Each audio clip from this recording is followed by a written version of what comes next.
Jack and Jill go up the hill to fetch a pail of water. Jack falls down and breaks his crown. And dies.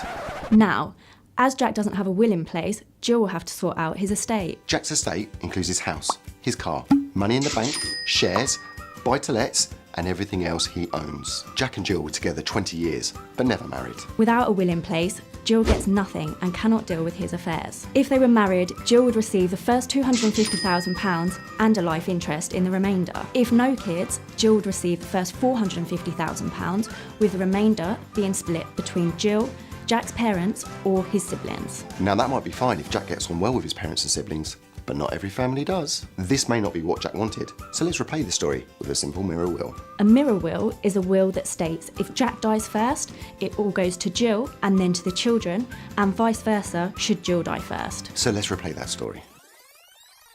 So Jack and Jill go up the hill to fetch a pail of water. We know that pans out. Jack dies. But this time, Jack had a will in place, leaving Jill to carry out his wishes exactly how he wanted, leaving her the house, the car, and all of his money. A few years go past, and Jill starts to get lonely.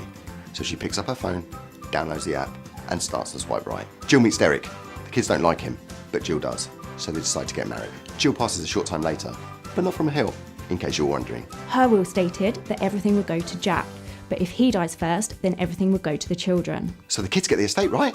Wrong. Because Jill remarried, her will is invalid and cannot be used. This means she dies without a will. Her estate is now under £250,000, so everything goes to her new spouse. Would Jack have wanted this? No. Would Jill have wanted this? Probably not. Would the kids have wanted this? Definitely not. The moral of the story: make a will, review your will, stay away from wills.